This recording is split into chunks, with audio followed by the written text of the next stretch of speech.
Hello friends, मैं हूं Diksha. Welcome to ओजेन एकेडमी। आज हम स्टार्ट करेंगे क्लास 11 फिजिक्स का चैप्टर नंबर 4, जिसका नाम है लॉज ऑफ मोशन। तो इसमें कंप्लीट एनसीईआरटी आपकी कवर कराई जाएगी और बहुत इजी वे से जो है आपके जो टॉपिक्स कवर कराए जाएंगे। आई होप आपका एक सिंगल भी डाउट इस चैप्टर से नहीं रहेगा। तो बिना टाइम वेस्ट के स्टार्ट करते हैं चैप्टर नंबर 1 क्लास 11 फिजिक्स का chapter number 4 laws of motion. तो करते हैं स्टार्ट। तो देखिए चैप्टर नंबर 4 है लॉज ऑफ मोशन। तो इस चैप्टर में देखिए सबसे पहले हमें समझना होगा फोर्स का कॉन्सेप्ट। देखिए फोर्स क्या होते हैं? फोर्स ऐसे फिजिकल क्वांटिटी होती है जिसकी वजह से मोशन कोज होता है किसी भी ऑब्जेक्ट में। मतलब हम किसी भी ऑब्जेक्ट पे मोशन लगा सकते हैं, या अगर कहीं मोशन लग रहा है किसी भी ऑब्जेक्ट पे तो अपोज कर सकते हैं उसका मोशन को, ठीक है। या फिर जो फोर्स है वो डायरेक्शन ऑफ मोशन भी चेंज कर सकता है किसी भी बॉडी का। अब जो फोर्स होता है वो दो टाइप का होता है, कॉन्टैक्ट फोर्स और नॉन कॉन्टैक्ट फोर्स, ठीक है। कॉन्टैक्ट फोर्स क्या होते हैं? देखो, when an external agent causes the motion in a body और oppose the motion of body by making contact. देखो, जब हम एक्सटर्नल एजेंट से किसी एक्सटर्नल एजेंट से जब हम फोर्स अप्लाई कर रहे हैं, ठीक है। बेसिकली देखो क्या है, जब हम फोर्स अप्लाई कर रहे हैं किसी भी ऑब्जेक्ट पे और वो फोर्स अप्लाई कर रहे हैं उस ऑब्जेक्ट से कांटेक्ट बनाने के बाद, मतलब वो फिजिकल कांटेक्ट में है दोनों ऑब्जेक्ट, ठीक है। जब हम फोर्स अप्लाई कर रहे हैं किसी भी ऑब्जेक्ट पे by making physical contact with that object, that force is known as contact force. जैसे कि फोर्स ऑफ फ्रिक्शन है, टेंशन है, स्प्रिंग फोर्स है, ठीक है। देखो, जैसे हमें किसी बॉक्स पे फोर्स अप्लाई करना है, ठीक है, तो हम क्या करेंगे, उस बॉक्स को पहले टच करेंगे, उस पर फोर्स अप्लाई करेंगे, उसे धक्का देंगे, तब वो फोर्स लगेगा ना। तो ये ऐसा फोर्स जो होता है कि कांटेक्ट, मतलब किसी भी बॉडी के साथ कांटेक्ट बनाने से जब फोर्स अप्लाई किया गया उस फोर्स को बोलते हैं कांटेक्ट फोर्स। और अपोजिट हो जाएगा नॉन कांटेक्ट, मतलब बिना किसी फिजिकल एक्चुअल कांटेक्ट के बिना फोर्स अप्लाई कर दिया गया, वो फोर्स होता है कांटेक्ट फोर्स। जैसे ग्रेविटेशनल फोर्स है, जैसे मान लो हमने किसी भी बॉल को ऊपर की तरफ फेंका तो वो बॉल नीचे की तरफ आ रही है ना, बिना किसी कांटेक्ट के। देखो, जो फोर्स लगा, जैसे ग्रेविटेशनल फोर्स लगा, ग्रेविटेशनल फोर्स ने क्या किया, अपनी तरफ खींचा उसको। तो बिना किसी कांटेक्ट के जो फोर्स लगता है वो होता है नॉन कांटेक्ट फोर्स। जैसे मैग्नेट है, वो अट्रैक्ट करती है आयरन नेल को, तो वो क्या करती है, एक्शन एट डिस्टेंस भी बोल सकते हैं, नॉन कांटेक्ट फोर्स भी बोल सकते हैं, ठीक है। ये वो जैसे gravitational force, electrostatic force, magnetic force. I hope इतना समझ में आ गया। देखो, मेनली वही फोर्स थे, कॉन्टैक्ट फोर्स और नॉन कॉन्टैक्ट फोर्सेज। ये देखिए 9th क्लास में हम पढ़ के आए फोर्सेज के बारे में, टाइप्स क्या हैं, ठीक है। ये है फोर्स के टाइप्स, ठीक है। देखो, फोर्स के अदर टाइप्स हैं, जैसे बैलेंस फोर्सेज होते हैं और अनबैलेंस फोर्स होते हैं। बैलेंस फोर्स क्या होते हैं? देखो, बैलेंस फोर्स जैसे मान लो एक ऑब्जेक्ट पे दो या दो से ज़्यादा फोर्सेज एक्ट कर रहे हैं, ठीक है। अगर वो मैग्नीट्यूड में इक्वल है और अपोजिट लग रहे हैं डायरेक्शन में, तो जो नेट रिजल्टेंट आएगा उन फोर्सेज का 0 होगा। ऐसे फोर्सेज को हम बोलते हैं बैलेंस्ड फोर्सेज। इन इफेक्ट देखो, इन फोर्सेज का इफेक्ट क्या होता है कि इनकी वजह से ऑब्जेक्ट की स्टेट ऑफ मोशन में कोई चेंज नहीं आता। ऑब्जेक्ट रेस्ट पे है तो रेस्ट पे रहेगा, ये कंटिन्यू मूव कर रहा है तो मूव करता रहेगा। जैसे एग्जाम्पल है इसका, book resting on a table. Unbalanced force क्या होते हैं कि जब एक ऑब्जेक्ट पे फोर्सेस जो एक्ट कर रहे हैं, जैसे दो या दो से ज़्यादा फोर्सेस, अगर वो मैग्नीट्यूड में इक्वल नहीं है, जैसे मान लो कि एक बॉक्स पे एक तरफ कुछ फोर्स लग रहा है, दूसरी तरफ कुछ फोर्स लग रहा है, एक तरफ लगने वाला फोर्स ज़्यादा है, दूसरी तरफ लगने वाले फोर्स से मतलब इक्वल नहीं है मैग्नीट्यूड में, तो जो नेट रिजल्टेंट आएगा फोर्सेस का वो क्या होगा, नॉट इक्वल टू 0 आएगा। तो ऐसे फोर्सेस को हम बोलते हैं अनबैलेंस्ड फोर्सेस। जैसे कि किक कर रहे हैं अगर स्टेशनरी फुटबॉल को, तो तभी तो वो किक हो रही है क्योंकि एक साइड फोर्स ज़्यादा लग रहा था। टग ऑफ वॉर में एक गेम होती है, देखो टग ऑफ वॉर, जहाँ पे एक रस्सी होती है, रस्सी को दोनों साइड से पर्सन से खींच रहे होते हैं, ठीक है। अब जिसकी साइड फोर्स ज़्यादा लगेगा वो जीत जाएगा, है ना। तो टग ऑफ वॉर में अगर देखो एक ऑब्जेक्ट है, उसके अलग अलग साइड्स पे फोर्स लग रहे हैं, ठीक है, और वो अनइक्वल होने चाहिए मैग्नीट्यूड में, या फिर डायरेक्शन, और उनकी डायरेक्शन अलग होनी चाहिए, ठीक है। तो मैग्नीट्यूड या डायरेक्शन अगर अलग है तो अनबैलेंस फोर्सेस होंगे और उनका जो नेट फोर्स आएगा, रिजल्टेंट आएगा, वो नॉट इक्वल टू 0 आएगा। जैसे किकिंग या stationary football, tug of war. Next है देखिए एरिस्टोल फैलेसी। अब देखिए एरिस्टोल्स फैलेसी क्या होती है, मतलब एरिस्टोल ने एक ऐसा प्रिंसिपल दिया था, इन्होंने जो स्टेटमेंट दी थी वो बाद में जो है वो रॉन्ग निकली थी, मतलब कंप्लीट कॉन्सेप्ट इन्होंने नहीं दिया था। एरिस्टोल्स फैलेसी का मतलब ही यही है कि उसमें कुछ गलत हुआ, वो रॉन्ग प्रूव हुई। देखो, एरिस्टोल के हिसाब से देखो क्या होता है कि कॉन्टिन्यूस एक्सटर्नल फोर्स चाहिए होगा किसी भी बॉडी को कॉन्टिन्यूस मोशन में रखने के लिए, कॉन्टिन्यूस एक्सटर्नल फोर्स चाहिए होगा। मतलब अगर किसी भी बॉडी को आपको कॉन्टिन्यूस मोशन में लेके आना है, कॉन्टिन्यू मूव करना है, तो कॉन्टिन्यू एक्सटर्नल फोर्स तो आपको चाहिए होगा, ये कहा एरिस्टोल ने, ठीक है। इसको एरिस्टोटल भी बोल देते हैं, कोई एरिस्टोल भी बोल देते हैं, ठीक है। अब देखिए व्हेनेवर और उसने क्या कहा कि अगर इस एक्सटर्नल फोर्स को हटा लिया जाए तब बॉडी जो है वो रेस्ट पे आ जाती है। ये इन्होंने कहा। जैसे इसका एग्जांपल दिया इन्होंने कि कोई बॉल है, वो फ्लोर पे जो है एज इट इज़ रखी हुई है, अगर हमने उसको पुश किया तो वो मूव करना शुरू कर देगी, ठीक है, और ये क्या हो जाती है, रेस्ट पे आ जाती है। इसने ये कहा कि ये रेस्ट पे इसलिए आती है कि जब हमने एक्सटर्नल फोर्स को हटा दिया, जब हमने पुश नहीं किया तो ये रेस्ट पे आ जाएगी। तो ये इसका गलत था पॉइंट ऑफ व्यू, क्योंकि इन्होंने फ्रिक्शन के बारे में नहीं बताया, ठीक है। इन्होंने क्या कहा कि किसी भी बॉडी को अगर मूव कराना है, कंटिन्यू मोशन में रखना है, तो कंटिन्यूस एक्सटर्नल फोर्स चाहिए होगा, और अगर एक्सटर्नल फोर्स को रिमूव कर दिया तो जो बॉडी है वो रेस्ट पे आ जाएगी, ये इन्होंने कहा, ठीक है। तो ये जो एरिस्टोटल का पॉइंट ऑफ व्यू था वो रॉन्ग साबित हुआ। देखो कैसे हुआ, क्योंकि देखो जब कोई बॉल है वो अगर उसे पुश किया जाता है सरफेस ऑफ फ्लोर पे, वो मूव कर रही है, कुछ टाइम बाद क्या होगा, फोर्स ऑफ फ्रिक्शन एक्ट करता है, जिसकी वजह से जो बॉल है वो रेस्ट पे आ जाती है। तो ऐसा नहीं है कि हमने एक्सटर्नल फोर्स रिमूव किया इसलिए वो रेस्ट पे आई, वो रेस्ट पे आई due to friction acting on it. ये फ्रिक्शन हमने पढ़ रखा है ना पहले भी। तो जो एरिस्टोटल ने क्या कहा कि कोई भी बॉडी है, किसी भी बॉडी को कॉन्टिन्यूस मोशन में रखने के लिए, यूनिफॉर्म या तो बोलो कॉन्टिन्यूस मोशन में या यूनिफॉर्म मोशन में रखने के लिए कॉन्टिन्यूस एक्सटर्नल फोर्स चाहिए होगा। मतलब आप एक्सटर्नल फोर्स लगाते जाएंगे और जो बॉडी है वो मोशन में रहेगी, और जब इस फोर्स को आप हटा लेंगे तो बॉडी रेस्ट पे आ जाएगी, ये इन्होंने कहा।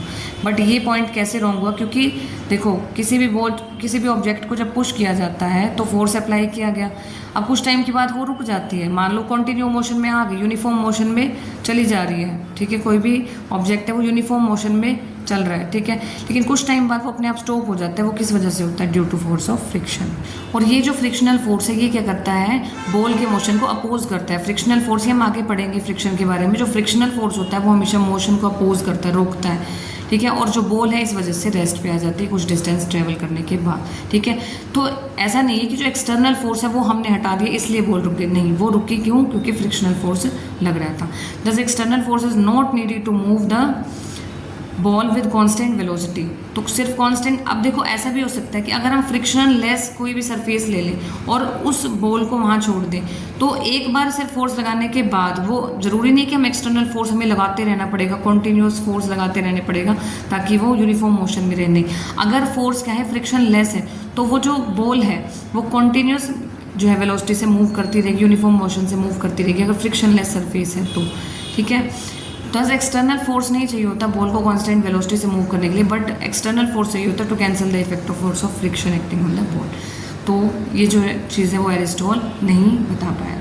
उसके बाद देखिए लॉ ऑफ इनर्शिया की हम बात करेंगे। देखो जो एरिस्टोटल का थॉट था regarding the motion of body वो रिजेक्ट कर दिया था गैलीलियो ने 17वीं सेंचुरी में। अब गैलीलियो ने क्या कहा था, उन्होंने ये कहा था कि कोई भी बॉडी है वो रेस्ट पे रहेगी अगर हम कोई भी एक्सटर्नल फोर्स अप्लाई नहीं कर रहे, और कोई भी बॉडी है अगर वो कांस्टेंट वेलोसिटी से मूव कर रही है, ठीक है, कोई भी बॉडी है वो मूव कर रही है, अगर वो फ्रिक्शन लेस सरफेस पे मूव कर रही है तो कोई भी एक्सटर्नल फोर्स नहीं चाहिए होगा उसकी कांस्टेंट वेलोसिटी को मेंटेन करने के लिए। ये इन्होंने कहा गैलीलियो ने। इन्होंने क्या कहा कि कोई भी बॉडी रेस्ट पे है तो वो रेस्ट पे ही रहेगी, ठीक है, अगर उस पर कोई भी एक्सटर्नल फोर्स अप्लाई नहीं किया गया, और अगर बॉडी जो है कांस्टेंट वेलोसिटी से मूव करी फ्रिक्शनलेस सरफेस पे तो कोई भी एक्सटर्नल फोर्स नहीं चाहिए होगा उसकी कांस्टेंट वेलोसिटी को मेंटेन करने के लिए। फिर आती है इसकी स्टेटमेंट क्या है लॉ ऑफ इनर्शिया की, ये स्टेट करता है that the body has inability to change its state of. देखो क्या होता है, जब भी हम किसी भी ऑब्जेक्ट की स्टेट को चेंज करते हैं तो बॉडी के पास एक एबिलिटी होती है, ठीक है, बॉडी क्या करती है, रेजिस्ट करती है अपने आप को स्टेट ऑफ मोशन चेंज, मतलब जो रेस्ट पे, देखो कोई भी बॉडी मान लो रेस्ट पे है, ठीक है, हम क्या करें उसकी स्टेट चेंज करें, मतलब हम उसे मोशन में ला रहे हैं, तो बॉडी क्या करेगी, उसको वापस में रेस्ट में लाने की कोशिश करेगी, उसे बोलते हैं इनर्शिया।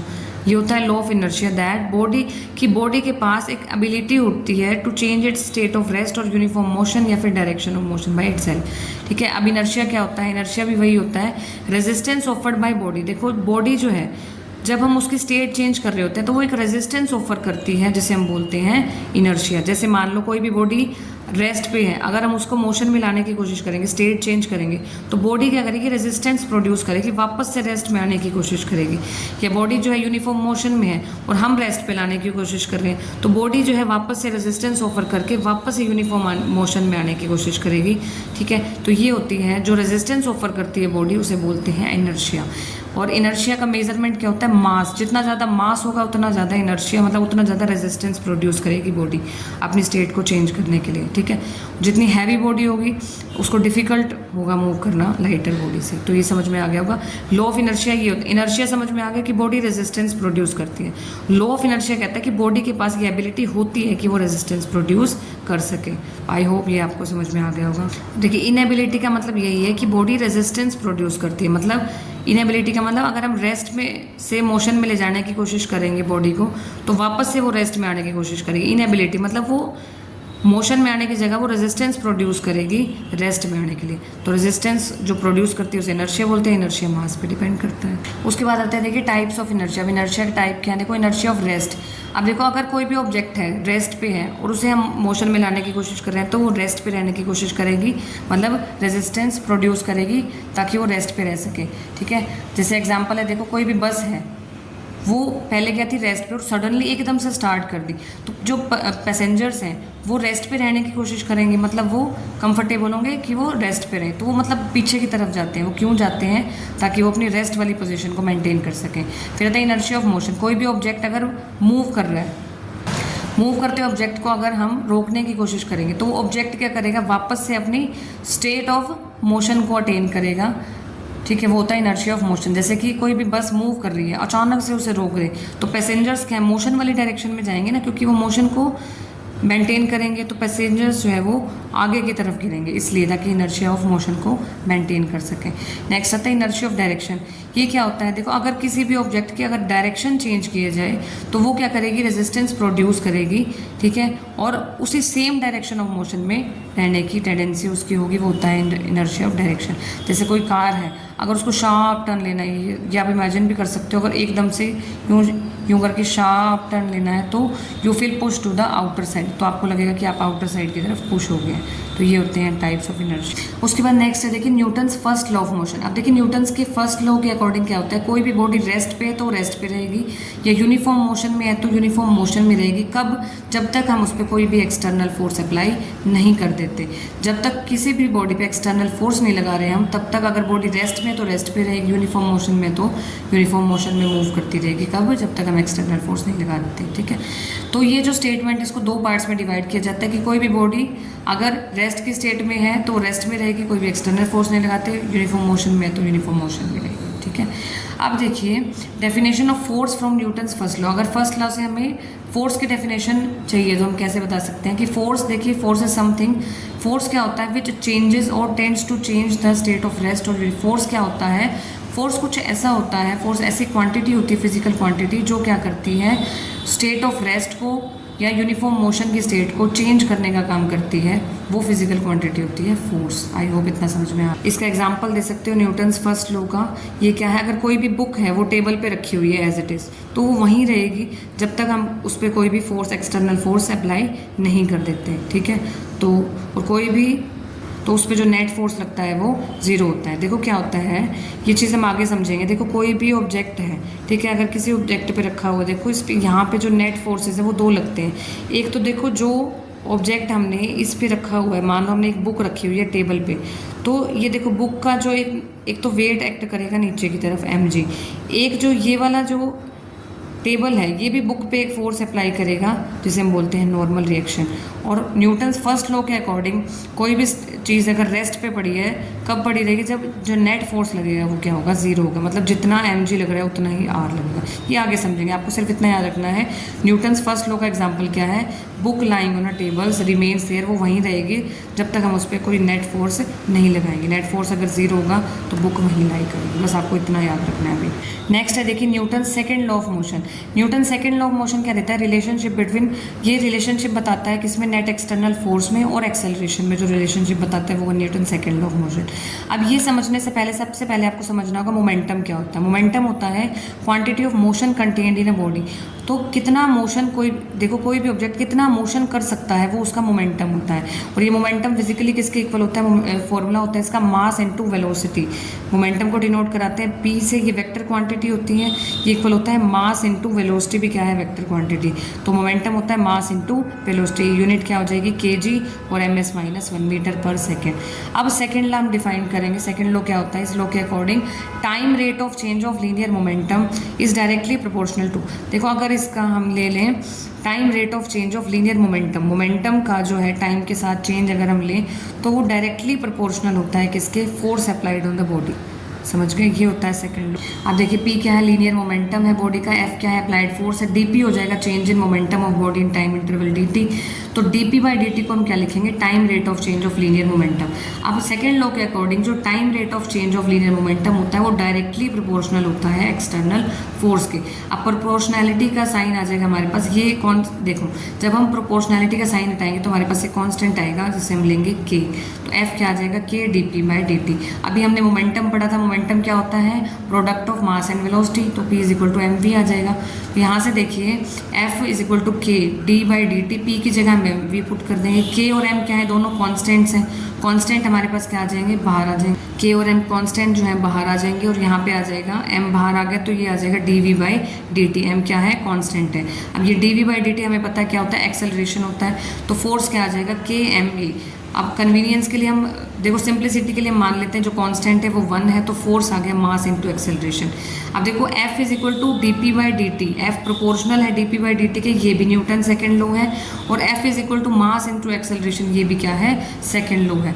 अब जो फोर्स है इसकी यूनिट्स क्या होती हैं, CGS सिस्टम में फोर्स की यूनिट डाइन होती है और SI सिस्टम में जो फोर्स की यूनिट है वो न्यूटन होती है। और इनमें रिलेशन क्या होता है, जो 1 न्यूटन होता है वो 10 टू द पावर 5 डाइन के इक्वल होता है। 1 न्यूटन किसके इक्वल होता है, 10 टू द पावर 5 टाइम के इक्वल होता है। उसके बाद एग्जांपल्स हैं Newton second law of motion के। देखो सेकंड लॉ ऑफ मोशन क्या था, F is equal to dp by dt भी लिख सकते हैं, F is equal to ma भी लिख सकते हैं। देखो पहला है किकिंग अ फुटबॉल। अब देखो जितना फुटबॉल को आप हार्डर जो है किक करोगे उतनी ज़्यादा बॉल जो है वो एक्सेलरेट करेगी, क्योंकि फोर्स मास इनटू एक्सेलरेशन होता है। फोर्स क्या होता है, मास इनटू एक्सेलरेशन, जितना फोर्स लगाएंगे उतना बॉडी एक्सेलरेट करेगी। नेक्स्ट है कैचिंग अ क्रिकेट बॉल। देखो हमने पढ़ा था F is equal to dp by dt, मतलब फोर्स जो है वो टाइम के इन्वर्सली प्रोपोर्शनल है। कहने का मतलब जितना टाइम इंक्रीज करेंगे उतना फोर्स कम लगेगा। अब आपने देखा होगा जो क्रिकेटर्स होते हैं जब उनके पास बॉल आने लगते हैं तो वो अपने हैंड्स को नीचे की तरफ कर लेते हैं, पुल कर लेते हैं, खींच लेते हैं नीचे की तरफ हैंड्स को। वो ऐसा इसलिए कर रहे होते हैं ताकि वो टाइम को इंक्रीज कर सके, क्योंकि जब न्यूटन सेकेंड लॉ के अकॉर्डिंग जब टाइम इंक्रीज करता है तो फोर्स डिक्रीज कर जाता है, इसलिए उनको जो चोट है वो कम लगती है, reducing the force felt on your hands. तो ये है examples of Newton second law of motion. Next आता है हमारे पास इम्पल्स। इम्पल्स क्या होता है, देखो impulse is defined as product of average force and time interval. Force का टाइम इंटरवल के साथ जब हम प्रोडक्ट लेते हैं तो वो जो प्रोडक्ट आता है वो होता है इम्पल्स। इम्पल्स को डिनोट कराते हैं J से, ये किसके इक्वल होता है, F मल्टीप्लाई डेल्टा टी। ये डेल्टा टी डिनोट करता है स्मॉल इंटरवल ऑफ टाइम के लिए, मतलब जब टाइम बहुत ही कम होता है उस टाइम पे जो फोर्स एवरेज फोर्स हम कंसीडर करते हैं तो उस प्रोडक्ट को हम बोलते हैं impulse, force multiply delta T. और जो यूनिट होती है J की, मतलब इम्पल्स की जो यूनिट है न्यूटन मल्टीप्लाई सेकेंड होती है। नेक्स्ट आती है इम्पल्स मोमेंटम थ्योरम। अब ये थ्योरम क्या कहते हैं, देखो ये कहते हैं कि जो इम्पल्स होता है, देखो जब किसी भी ऑब्जेक्ट पे जो impulse of force is equal to change in momentum of object, जो मतलब इम्पल्स होता है ना वो चेंज इन मोमेंटम के इक्वल होता है, बेसिकली ये होती है इम्पल्स मोमेंटम थ्योरम। तो F डेल्टा टी इम्पल्स होता है वो किसके इक्वल होगा, चेंज इन मोमेंटम के। और हमें पता है चेंज इन मोमेंटम, देखो मोमेंटम क्या होता है, mass into velocity. Change in momentum का मतलब होता है, चेंज इन मोमेंटम का मतलब जो हमारे पास ये रेशो है, मतलब वेलोसिटी अलग अलग थी, कभी इनिशियल वेलोसिटी फिर फाइनल वेलोसिटी, तो उनमें जब हम डिफरेंस लेंगे तो हमारे पास चेंज इन मोमेंटम आ जाएगा। देखो मोमेंटम आपको पता होना चाहिए, इससे पहले मोमेंटम क्या होता है, product of mass and velocity. तो चेंज इन मोमेंटम क्या आ जाएगा, mv माइनस mu। तो यहाँ से इम्पल्स किसके इक्वल आ जाएगा, F dot delta T. Impulse क्या होता है, product of force and time, किसके इक्वल होगा, चेंज इन मोमेंटम, जो कि होता है mv माइनस mu। और अब देखिए ये जो हमारे पास इम्पल्स होता है, अगर हमें किसी भी ग्राफ से निकालना है तो कैसे निकालेंगे, जो एरिया अंडर द ग्राफ होता है, फोर्स टाइम, देखो फोर्स टाइम ग्राफ के अंडर जो भी एरिया आएगा वो किसके इक्वल होगा, इम्पल्स के इक्वल। देखो जैसे हमारे पास क्या है, फोर्स टाइम ग्राफ पे ये हमारे पास ट्रायंगल बन रही है, तो इस ट्रायंगल का जब आप एरिया निकाल लोगे तो वो इम्पल्स के इक्वल होगा। जैसे फोर्स टाइम ग्राफ में अगर ये रेक्टेंगल बन रही है तो रेक्टेंगल का एरिया जो लेंगे वो किसके इक्वल होगा, इम्पल्स के इक्वल। ठीक है, जैसे रेक्टेंगल का एरिया क्या होता है, रेक्टेंगल का एरिया लेंथ इंटू ब्रेड्थ, और ट्रायंगल का एरिया क्या आ जाएगा हमारे पास 1/2 इंटू बेस इंटू हाइट। ठीक है, तो ये आप स्क्रीनशॉट ले सकते हैं या नोट कर सकते हैं, बहुत इंपॉर्टेंट है। नेक्स्ट आता है देखिए Newton's third law of motion. अब आता है Newton third law of motion क्या होता है, हर एक एक्शन के लिए मतलब इक्वल एंड अपोजिट रिएक्शन होता है। मतलब आप किसी भी ऑब्जेक्ट पे फोर्स लगाओगे तो वो ऑब्जेक्ट भी आप पे एक फोर्स लगाएगा, that is known as Newton's third law of motion. मतलब हर एक एक्शन के लिए एक इक्वल और अपोजिट डायरेक्शन, और जो देखो हमने किसी भी ऑब्जेक्ट पे फोर्स लगाया तो वो ऑब्जेक्ट भी हम पे फोर्स लगाएगा लेकिन अपोजिट डायरेक्शन में। जैसे एग्जांपल देखिए इसका क्या है, जब कोई प्लेयर किक करता है फुटबॉल को तो फुटबॉल क्या करेगी, मूव कर रही है आगे की तरफ, लेकिन आपका जो फुट है, प्लेयर का जो फुट होता है वो बैकवर्ड मतलब पीछे की तरफ जाएगा। क्यों? क्योंकि उस फुटबॉल ने भी फोर्स लगाया, अपोजिट डायरेक्शन में लगाया उस प्लेयर पे। ठीक है, तो अब देखिए the force with which football is kick, देखो जिस फोर्स से देखो फुटबॉल को किक किया गया आगे की तरफ वो होता है एक्शन। अब बदले में जो फुटबॉल ने प्लेयर पे फोर्स लगाया वो होता है उसका reaction. I hope Newton third law समझ में आ गया होगा। To every action there is equal and opposite reaction.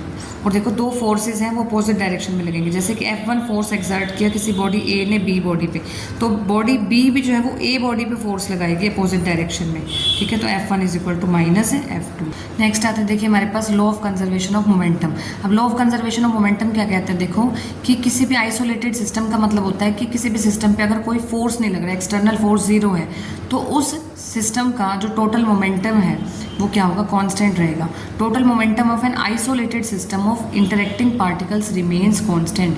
अगर किसी भी सिस्टम पे एक्सटर्नल फोर्स 0 है तो उस सिस्टम का जो पार्टिकल्स हैं उनका जो सबका टोटल मोमेंटम आएगा वो कांस्टेंट रहेगा, वो रहेगा कांस्टेंट। ठीक है, देखिए इस तरीके से इस लॉ के अकॉर्डिंग क्या होता है, टोटल लीनियर मोमेंटम जो होता है वो कांस्टेंट रहेगा अगर नेट एक्सटर्नल फोर्स जो है वो 0 है। देखो हमें पता है ये कैसे हुआ, F हमें पता है dp/dt के इक्वल होता है, ये हमने न्यूटन सेकंड लॉ से पढ़ा है।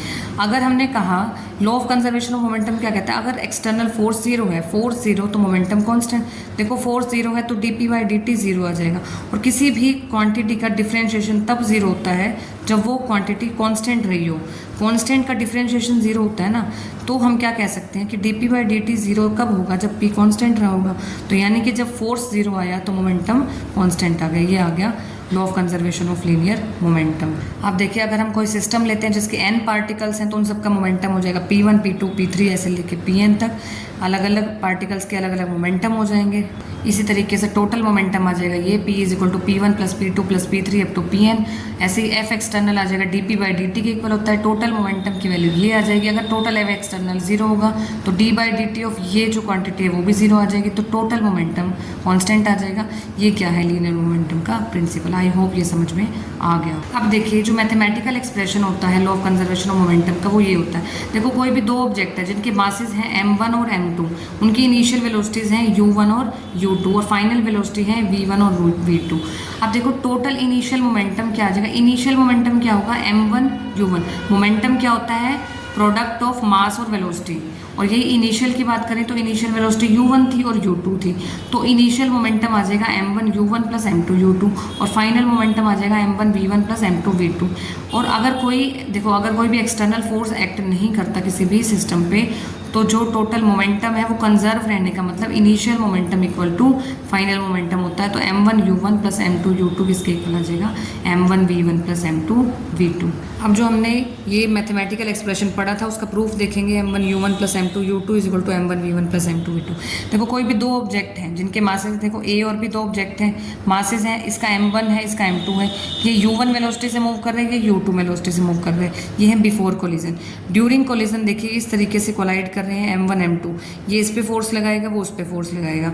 तो देखो B पे जो A फोर्स लगाएगा वो होगा FBA और A पे जो B फोर्स लगाएगा वो हो जाएगा FAB।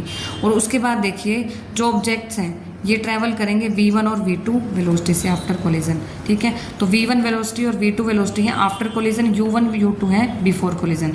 तो बिफोर कोलिजन जो मोमेंटम होगा वो M1 U1 हो जाएगा प्लस M2 U2 हो जाएगा, और आफ्टर कोलिजन टोटल मोमेंटम हो जाएगा M1 V1 plus M2 V2। अब देखिए अगर हम चेंज इन मोमेंटम निकालते हैं, चेंज इन मोमेंटम क्या आएगा, ए के लिए सिर्फ चेंज इन मोमेंटम मैंने बताया था, चेंज इन मोमेंटम का मतलब होता है सिर्फ ए की हम बात कर रहे हैं।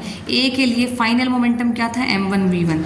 ए के लिए इनिशियल मोमेंटम क्या था, M1 V1। ए की बात कर रहे हैं यहाँ पे हम, ये मत कहना कि ये नहीं लिखा हमने M1 V1 प्लस वो नहीं लिखना हमने M1 V1 plus M2 V2, वो नहीं, हम सिर्फ ए की बात कर रहे हैं। ए ऑब्जेक्ट के लिए देखो ए ऑब्जेक्ट के लिए सिर्फ ए की अगर हम बात करें, इनिशियल मोमेंटम था M1 U1, फाइनल मोमेंटम था M1 V1।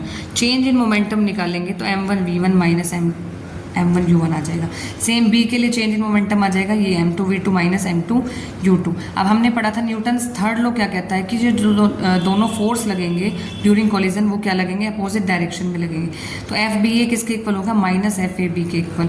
और हमें पता, देखो जब हमने एक अभी इम्पल्स मोमेंटम थ्योरम पढ़ी थी उसके अकॉर्डिंग चेंज इन मोमेंटम किसके इक्वल होता है, इम्पल्स के इक्वल, यानी कि फोर्स इनटू टाइम के इक्वल होता है। तो ये वाला फोर्स जो ए के लिए चेंज इन मोमेंटम था वो किसके इक्वल हो जाएगा, ए वाले फोर्स के इक्वल मल्टीप्लाई टाइम के इक्वल। और जो ये बी के लिए चेंज इन मोमेंटम था वो किसके इक्वल हो जाएगा, बी वाले फोर्स इनटू टाइम चेंज के इक्वल। और ये दोनों फोर्स अपोजिट डायरेक्शन में लग रहे हैं, मतलब हम FBA को लिख सकते हैं माइनस ऑफ FAB लिख सकते हैं।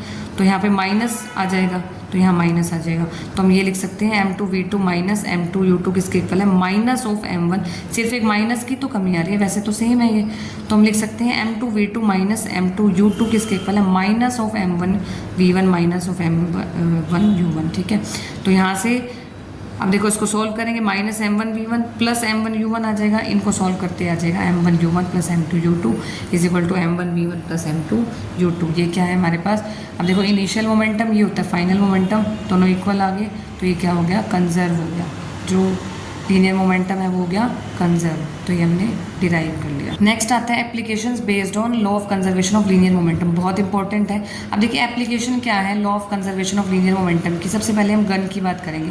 रिकॉइल वेलोसिटी ऑफ गन हम निकाल सकते हैं law of conservation of linear momentum से। देखो गन है, ठीक है, गन के अंदर जो बुलेट है, अब देखो जब गन रेस्ट पे है और बुलेट भी रेस्ट पे, जब बुलेट फायर नहीं की हुई उस टाइम गन रेस्ट पे है, तो उस टाइम पे जो इनिशियल वेलोसिटी है गन की भी बुलेट की भी दोनों की जीरो है। तो यानी कि M1 U1 plus M2 U2 दोनों की इनिशियल वेलोसिटी जीरो है, तो मोमेंटम क्या आ जाएगा, क्योंकि ये जीरो है U1 और U2 जीरो है, तो इनका प्रोडक्ट क्या आ जाएंगे, जीरो आ जाएंगे। तो ये भी जीरो, ये भी जीरो, ठीक है। अब देखो जब बुलेट को फायर कर दिया गया तो बुलेट का मास M1 है और वेलोसिटी फायर करने के बाद इसकी V1 आ जाएगी। और गन जो है, देखो देखा होगा आपने कभी भी जब हम गन चलाते हैं तो इस तरह से हमारे हाथ जो है पीछे की तरफ जाते हैं। जब भी बुलेट फायर करते हैं तो बुलेट आगे की तरफ गई और जो गन है वो पीछे की तरफ जाती है, ठीक है। तो गन की जो वेलोसिटी हो जाएगी वो V2 हो जाएगी और मास M2 हो जाएगा, ठीक है। तो टोटल मास क्या आ जाएगा after firing M1 V1 plus M2 V2, ठीक है। बट इनिशियल वेलोसिटी तो कांस्टेंट है, तो ये आ जाएगा M1 U1 plus initial velocity तो जीरो है, सॉरी, तो ये जीरो हो जाएंगे, जीरो जीरो। M1 V1 किसके इक्वल आ जाएगा, माइनस ऑफ M2 V2। तो यहाँ से V2 क्या है, रिकॉइल वेलोसिटी गन की, तो यहाँ से हम निकाल सकते हैं minus M1 V1 by M2। तो एप्लीकेशन क्या है इसकी कि हम रिकॉइल वेलोसिटी निकाल सकते हैं गन की। रिकॉइल वेलोसिटी क्या थी, V2। रिकॉइल का मतलब समझ में आ गया, जब बुलेट फायर की तो गन पीछे की तरफ मूव करेगी, that is known as recoil of gun. और रिकॉइल वेलोसिटी हमने निकाल ली, गन की रिकॉइल वेलोसिटी थी V2 हमने ऐसे निकाल ली, समझ में आ गया होगा। नेक्स्ट आता है हमारे पास equilibrium of particle, concurrent forces. अब देखो किसी भी पॉइंट पे जितने भी फोर्सेस एक्ट कर रहे हैं, इक्विलिब्रियम का मतलब है जो नेट फोर्स आएगा, forces acting at a point on particle are known as concurrent forces. अगर वेक्टर सम जो है इन फोर्सेस का जीरो, यानी कि F1 plus F2 plus F3 zero के इक्वल होता है, तो जो फोर्सेज हैं वो क्या होंगे, इक्विलिब्रियम में होंगे, ठीक है। कॉन्करेंट फोर्सेज हम कब बोलेंगे, अगर F1 plus F2 plus F3 क्या होंगे, जीरो के इक्वल, ठीक है। ये होते हैं कॉन्करेंट फोर्सेस। नेक्स्ट आता है हमारे पास टेंशन फोर्स, बहुत इंपॉर्टेंट है। देखिए ये वाले, ये समझना होगा टेंशन फोर्स क्या होता है। देखो टेंशन फोर्स होता है एक ऐसा पुलिंग फोर्स ट्रांसमिटेड अलोंग, जो स्ट्रिंग में लगता है, रोप में, केबल में लगता है।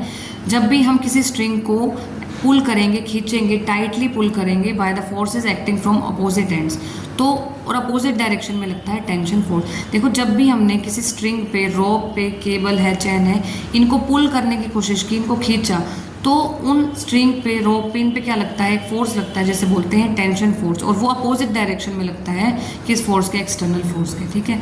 और जो टेंशन फोर्स होता है वो हमेशा स्ट्रिंग के अलोंग एक्ट करता है, ठीक है। और जो डायरेक्शन होती है टेंशन फोर्स की, वो क्या होती है, is away from the body to which the string is connected.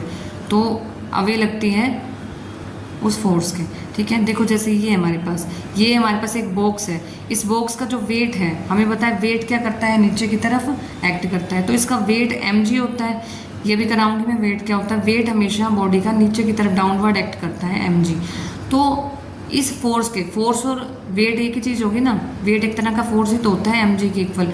तो इस फोर्स के, इस वेट के अपोजिट जो फोर्स लगेगा स्ट्रिंग पे, ये स्ट्रिंग है सपोज, तो इस जो टेंशन है इस फोर्स के अपोजिट लगेगी, होती है टेंशन फोर्स। तो टेंशन फोर्स क्या होता है, pulling force transmitted along string.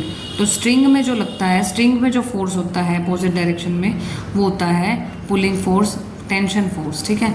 फिर आता है स्प्रिंग फोर्स, एक होता है स्प्रिंग फोर्स। देखो स्प्रिंग फोर्स क्या होता है, एक स्प्रिंग है कोई भी, वो स्ट्रिंग थी, स्ट्रिंग में जो फोर्स लगता है ये स्प्रिंग है। स्प्रिंग सबको पता होगा, जो ऐसे ऐसे देखिए इस तरीके से जो होता है, इस तरीके से घुमा के जो ये स्प्रिंग बनाते हैं, तो ये हो गया हमारे पास स्प्रिंग, ठीक है। अब देखो जब भी हम स्प्रिंग को कंप्रेस करेंगे या स्ट्रेच करेंगे, स्ट्रेच करने का मतलब समझते हो, इसको खींचा, कंप्रेस का मतलब इसे दबाया।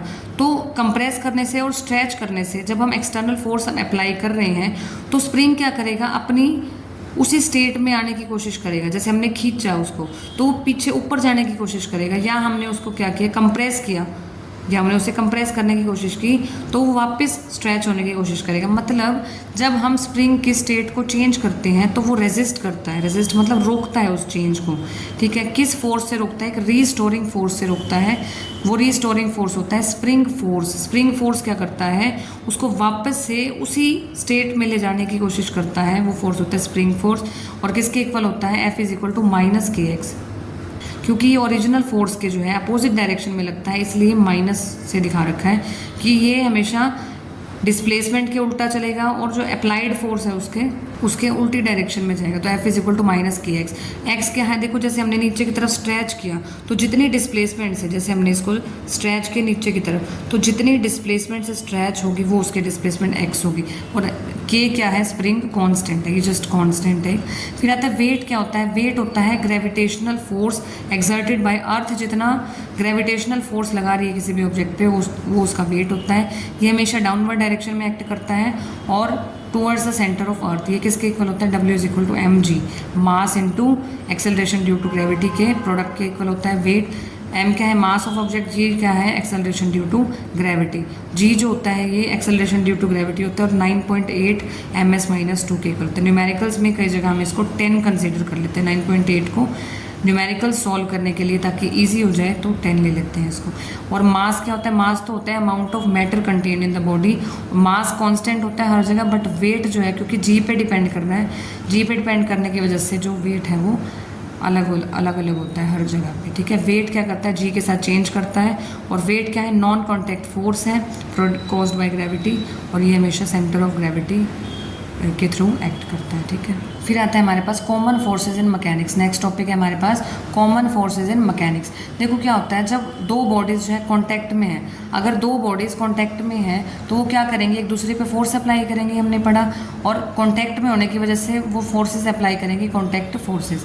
देखो जैसे वुडन ब्लॉक है, देखो हमने किसी भी एक ब्लॉक को, वुडन ब्लॉक को हमने टेबल पे रखा, तो देखिए क्या होगा कि जो हमारे पास, देखो ये जो ब्लॉक है, ये ब्लॉक क्या करेगा, ये भी एक फोर्स लगाएगा टेबल पे, वो हो जाएगा उसका वेट के इक्वल होगा।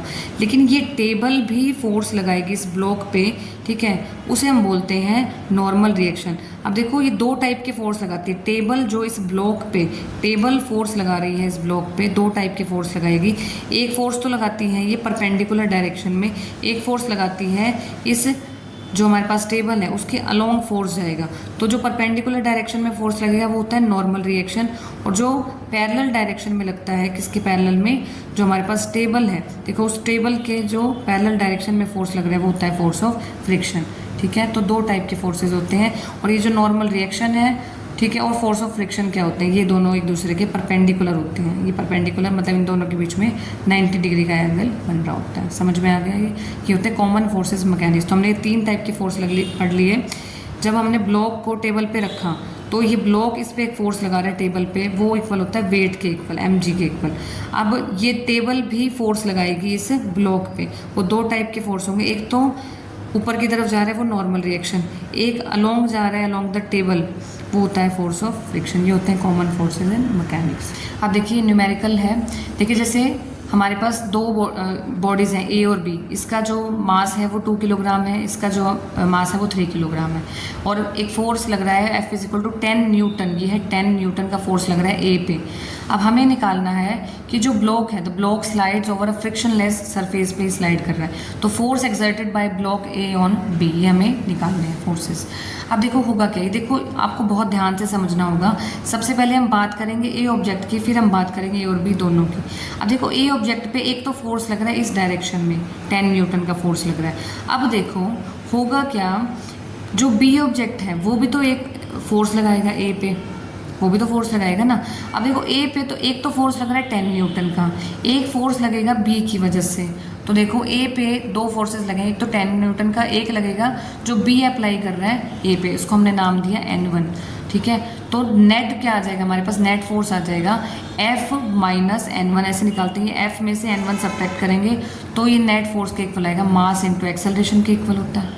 ये देखो फ्री बॉडी डायग्राम है, इसको आपको समझना होगा कि हम ऐसे करते हैं। तो हमारे पास नेट फोर्स आ गया F - N1, वो किसके इक्वल होगा, ये नेट फोर्स है, और नेट फोर्स किसके इक्वल होता है, मास इंटू एक्सेलरेशन के। तो ए बॉडी का मास इंटू एक्सेलरेशन।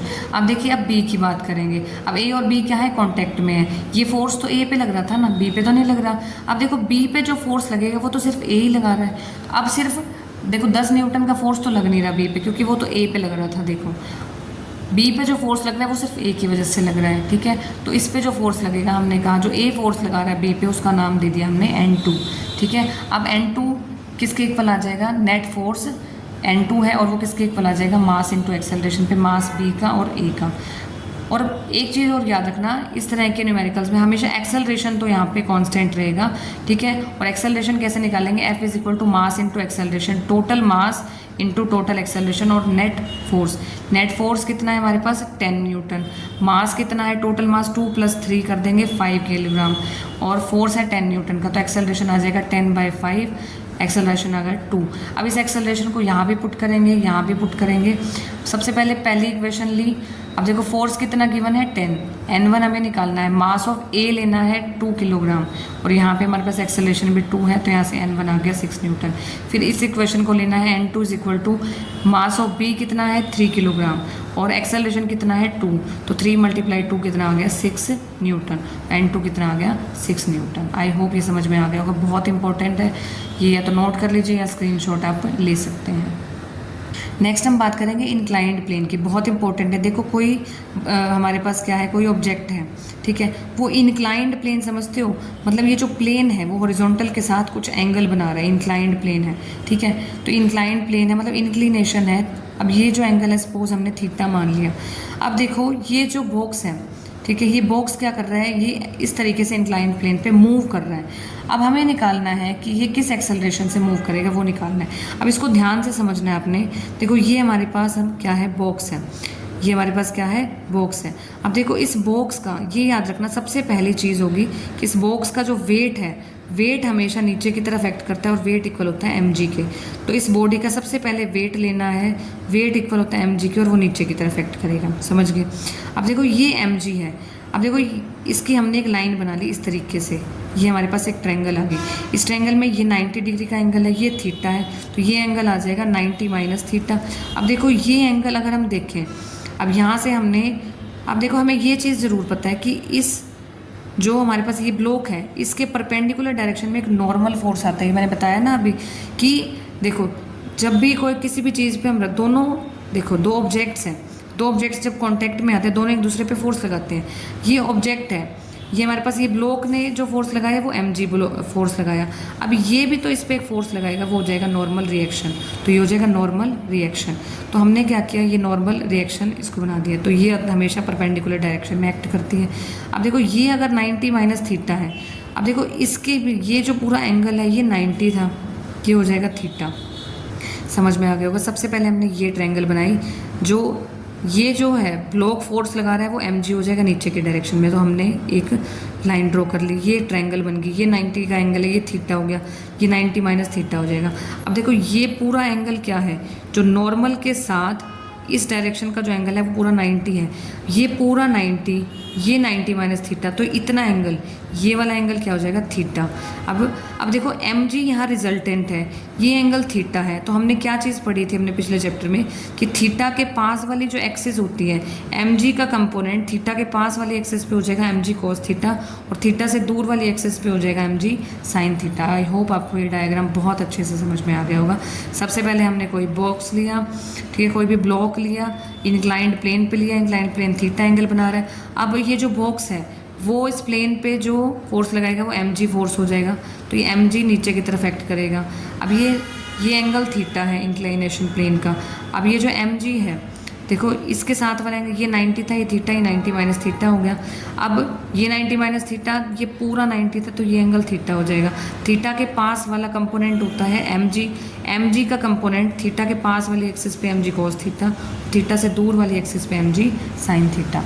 अब देखिए ये जो mg cos थीटा और n, ये दोनों फोर्सेस तो अपोजिट डायरेक्शन में लग रहे हैं, ये दोनों इक्वल आ जाएंगे। n इज, क्योंकि ये क्या करते हैं, देखो ये बैलेंस कर रहे हैं एक दूसरे को, बिल्कुल अपोजिट डायरेक्शन में जो फोर्स हो, जितना ऊपर फोर्स लग रहा है उतना ही नीचे फोर्स लग रहा है, ये बैलेंस करते हैं एक दूसरे को। इसलिए जो n होता है नॉर्मल रिएक्शन, n क्या है, नॉर्मल रिएक्शन को बोलते हैं n किसके इक्वल आ गया, mg cos थीटा के। बट जो mg sin थीटा है, अब जो ब्लॉक मूव करेगा, इन्होंने तो कैंसिल कर दिया एक दूसरे को, ब्लॉक मूव करेगा किस फोर्स से, mg sin थीटा से, क्योंकि इस डायरेक्शन में लग रहा है। तो नेट फोर्स किसके इक्वल आ गया, mg sin थीटा के। और नेट फोर्स किसके इक्वल होता है, मास इंटू एक्सेलरेशन के, mg sin थीटा। मास से मास कैंसिल हो गया, एक्सेलरेशन आ गया g sin थीटा। तो इंक्लाइन प्लेन के लिए एक्सेलरेशन आती है g sin theta. I hope समझ में आ गया होगा। नेक्स्ट कॉन्सेप्ट है न्यूमेरिकल बेस्ड ऑन स्ट्रिंग। अब स्ट्रिंग पे जो है बेस्ड न्यूमेरिकल्स हम करेंगे। जैसे दो मासेस हैं 2 किलोग्राम और 3 किलोग्राम के, ये दोनों स्ट्रिंग से अटैच हैं, दोनों स्ट्रिंग से अटैच हैं। तो हमें निकालनी है टेंशन कैसे अप्लाई करेंगे, ये इस पे और ये इस पे टेंशन निकालनी है। सबसे पहले तो हम क्या करेंगे, पीछे से शुरू करते हैं इस तरह के न्यूमेरिकल को। 3 किलोग्राम जो हमारे पास 3 किलोग्राम का मास था, इस पे सपोज करा कि फोर्स लग रहा है 10 न्यूटन का इस डायरेक्शन में।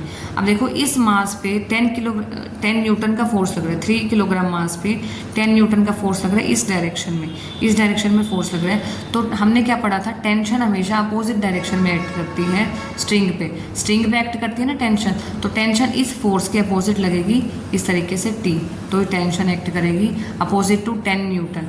अब उसके बाद 3 किलोग्राम और 2 किलोग्राम दोनों क्या है, स्ट्रिंग से अटैच है। अब देखो, अब इसको भूल जाओ, यहाँ तक ये हम भूल गए। अब 2 किलोग्राम पे एक फोर्स लग रहा है बाहर से, जो कि 3 किलोग्राम की वजह से आ रहा है, टेंशन फोर्स इस डायरेक्शन में। तो हमने क्या पढ़ा, अब इसकी वजह से जो टेंशन आएगी, देखो ये जो फोर्स था 3 किलोग्राम ने तो अपना टेंशन लगा दिया और इसके लिए एक्सटर्नल फोर्स का काम करेगा, ठीक है, समझ रहे हो।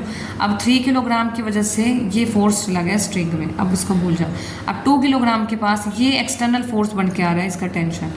तो 2 किलोग्राम भी ये टेंशन प्रोड्यूस करेगा, क्योंकि ये कहता है स्ट्रिंग में तो मैं भी टेंशन प्रोड्यूस कर सकता हूँ, तो ये भी टेंशन प्रोड्यूस करेगा, लेकिन अपोजिट डायरेक्शन में इस तरीके से टेंशन प्रोड्यूस करेगा। ये 3 किलोग्राम की टेंशन, इस वाले ने इस फोर्स के अपोजिट टेंशन प्रोड्यूस की, इस वाले ने इस टेंशन के अपोजिट डायरेक्शन में फोर्स टेंशन प्रोड्यूस की। समझ में आ गई होगी। अब देखो एक्सेलरेशन तो मैंने बताया था हमेशा कांस्टेंट रहती है। एक्सेलरेशन को तो आप कैसे निकालोगे, net force is equal to mass into acceleration. Net force कितना है, फोर्स गिवन है 10 न्यूटन का, तो 10 रखा। नेट मास कितना आ जाएगा, 2 kilogram plus 3 kilogram, total mass आ जाएगा 5 किलोग्राम। तो 10/5 आ जाएगा नेट एक्सेलरेशन के इक्वल। 10/5 आ गया 2 ms - 2। समझ में आ गया। अब टेंशन कैसे निकालेंगे, टेंशन अलग अलग निकालेंगे दोनों के लिए। सबसे पहले 2 किलोग्राम के लिए टेंशन निकाली, तो 2 किलोग्राम के लिए टेंशन क्या आ जाएगी, मास इनटू एक्सेलरेशन। टेंशन भी फोर्स ही है ना एक तरह का, तो मास इनटू एक्सेलरेशन। मास कौन सा मास, 2 किलोग्राम वाला मास इंटू एक्सेलरेशन 2 है तो 4 न्यूटन आ जाएगी। अब 3 किलोग्राम पे देखो, 2 किलोग्राम पे और कोई तो फोर्स है नहीं, सिर्फ एक टेंशन का फोर्स लग रहा है। 3 किलोग्राम पे टेंशन भी है, 10 न्यूटन भी है, तो नेट फोर्स कितना आ जाएगा 10 में से T। देखो 3 किलोग्राम पे दो फोर्सेस लग रहे हैं, 10 भी T भी, तो नेट फोर्स कितना आ जाएगा 10 माइनस T, ठीक है। और किसके इक्वल आ जाएगा नेट मास इंटू एक्सेलरेशन, नेट फोर्स के इक्वल मास इंटू एक्सेलरेशन। मास कितना 3 किलोग्राम वाला और एक्सेलरेशन यहाँ से 2 पुट कर दी, तो 10 माइनस ये 6 आ जाएगा, 6 इधर चला गया, T इधर चला गया, 4 न्यूटन आ गया टेंशन। तो समझ में आ गया होगा ये numerical based on string, I hope अच्छे से समझ में आ गया होगा। तो आप जल्दी से ये स्क्रीनशॉट ले सकते हैं। अब देखो ये टेंशन का ही अलग टाइप है, जब ये दोनों मासेस इस तरीके से देखो यहाँ पे क्या कर रखे हैं, हैंग कर रखे हैं। अब ये 2 किलोग्राम है, ये 3 किलोग्राम है, और अब देखिए क्या होगा। सबसे पहले मैंने बताया था जब भी टेंशन के न्यूमेरिकल सॉल्व करने हो पीछे वाले मास से शुरुआत करो। अब 3 किलोग्राम मास पे देखो एक तो वेट एक्ट करेगा नीचे की तरफ mg, जहाँ पे g देखो मान के चल रहे हैं, g को मान के चले हैं हम 10 हम मान के चले, 9.8 होता है तो 10 कंसीडर कर लिया। इसका मास है 3, तो 3 मल्टीप्लाई जी यानी कि 3 मल्टीप्लाई 10 किया तो 30 न्यूटन का इस पर मास एक्ट कर रहे हैं। अब ये जो देखो इस फोर्स के अपोजिट डायरेक्शन में एक टेंशन लगेगा T1, तो अब 3 किलोग्राम से अपोज देखो यहाँ पे इसके अपोजिट डायरेक्शन में लगेगा T1 टेंशन। अब देखो 3 किलोग्राम मास के लिए एक तो mg डाउनवर्ड एक्ट कर रहा है, एक टेंशन जो है अपवर्ड एक्ट कर रही है। अब बात करते हैं 2 किलोग्राम मास की। अब देखो 2 किलोग्राम मास के लिए ये भूल जाओ, अभी हमारे पास ये नहीं है। 2 किलोग्राम मास को सिर्फ ये टेंशन आता हुआ दिखाई दे रहा है, ये फोर्स बाहर से आता हुआ दिखाई दे रहा है, तो अपोजिट डायरेक्शन में टेंशन ये प्रोड्यूस कर देगा इसको देख के से लड़ने के लिए। तो T1 ये अपोजिट डायरेक्शन में प्रोड्यूस कर देगा, क्योंकि ये इसको देख रहा है, इसे अपोज करने के लिए टेंशन प्रोड्यूस करेगा T1। अब स्ट्रिंग तो यहाँ भी लगी हुई है, तो अपोजिट डायरेक्शन में ही यहाँ भी प्रोड्यूस करेगा टेंशन T2। अब देखो अब अलग अलग मास के लिए हम निकालेंगे, एक्सेलरेशन तो हमेशा कांस्टेंट रहेगी, ठीक है। अब देखो 2 किलोग्राम की अगर बात करें तो 2 किलोग्राम के लिए जो वेट आएगा, अब एक वेट भी तो एक्ट करेगा ना, जैसे इसका वेट नीचे mg एक्ट कर रहा था, इसका भी तो वेट mg एक्ट करेगा, 20 न्यूटन आ जाएगा, 2 मल्टीप्लाई 10 20 न्यूटन आ जाएगा, ठीक है। तो 20 न्यूटन इसके लिए वेट आ गया, 30 न्यूटन इसके लिए वेट आ गया, समझ गए। अब देखिए अब निकालनी है इसके लिए इक्वेशंस हम डिराइव करेंगे। देखो क्या आएगा, सबसे पहले 3 किलोग्राम मास के बाद 3 किलोग्राम मास के लिए तो देखो एक ये वेट mg एक्ट कर रहा है, एक T1 है, दोनों एक दूसरे को बैलेंस कर रहे हैं, तो यहाँ से T1 किसके इक्वल आ जाएगा, इस 30 न्यूटन वाले के इक्वल। T1 तो आ गया सीधा 30 न्यूटन। अब इसके लिए इक्वेशन ड्राइव करेंगे 2 किलोग्राम पे, एक तो ये T1 टेंशन लग रही है, एक T2 टेंशन लग रही है, और अब देखो होगा क्या, ये T1 इस 2 किलोग्राम की वजह से इस डायरेक्शन में T1 आई थी, mg भी इसी पे एक्ट कर रहा है, तो mg प्लस T ऐड हो जाएंगे, ये भी फोर्स है, ये भी फोर्स है, mg यानी कि 20 न्यूटन प्लस T1 ऐड हो जाएगा इसमें, और किसके इक्वल आ जाएगा T2 अपोजिट डायरेक्शन में, क्योंकि देखो ये फोर्स और ये दोनों का रिजल्टेंट क्या करेंगे, एक दूसरे को बैलेंस करेंगे, तो T1 प्लस 20 किसके इक्वल आ जाएगा, T2 के इक्वल। T1 कितना निकाला था 30 न्यूटन, 30 प्लस 20 आ जाएगा T2 50 न्यूटन के इक्वल। ये जल्दी से नोट कर लीजिए या स्क्रीनशॉट ले लीजिए। ये कवर हो गया आपकी स्ट्रिंग की 2 टाइप, आई होप समझ में आ गए होंगे। नेक्स्ट टाइप है पुली का टाइप लेंगे। देखिए ये हमारे पास क्या है, एक पुली है। अब पुली पे देखो 2 मास ये अटैच किए हुए हैं, एक 3 किलोग्राम का मास है, एक तो 2 किलोग्राम का मास है। अब देखो पुली पे ये आपने देखी भी होगी, एक तरफ मास है 3 किलोग्राम का और एक तरफ है 2 किलोग्राम का। देखो यहाँ ज़्यादा मास लग रहा है, तो पुली की तरफ देखो ये जो मास है इसकी तरफ झुकाव आएगा ना इस तरीके से, तो टेंशन जो है पूरी स्ट्रिंग में 3 किलोग्राम वाले मास की तरफ देखो ये इस तरीके से आएगा, क्योंकि 3 किलोग्राम वाला जो है ये क्या करेगा, ये ज़्यादा फोर्स अप्लाई करेगा। तो इस तरीके से पूरी पुली में देखो ये खास चीज़ आएगी कि जो टेंशन रहेगी कंप्लीट स्ट्रिंग में वो सेम रहेगी, सेम डायरेक्शन में। अब 3 किलोग्राम वाले मास पे देखो एक वेट एक्ट करेगा mg इस डायरेक्शन में, इस वेट के अपोजिट डायरेक्शन में जाती है टेंशन, और पूरी स्ट्रिंग में वो सेम रहती है इन केस ऑफ पुली। आपको ये याद रखना है, ठीक है। वहाँ तो अलग अलग होता था, लेकिन पुली की अगर हम बात करें तो यहाँ पे जो टेंशन होती है कंप्लीट स्ट्रिंग में वो सेम रहती है, ठीक है। सबसे पहले हम बात करेंगे 3 किलोग्राम मास की, ठीक है। फॉर मास 3 किलोग्राम की अगर हम बात करें, अब देखो इस पे कौन कौन से फोर्सेस लग रहे हैं, एक तो mg फोर्स लग रहा है, एक T1 फोर्स लग रहा है। तो mg में से अगर हम T1 को सब्ट्रैक्ट करेंगे तो नेट फोर्स के इक्वल आ जाएगा मास इंटू एक्सेलरेशन, ठीक है। यहाँ पे हम g मान के चले हैं 10 के इक्वल है, तो यहाँ क्या आ जाएगा, ये इक्वेशन बन जाएगी।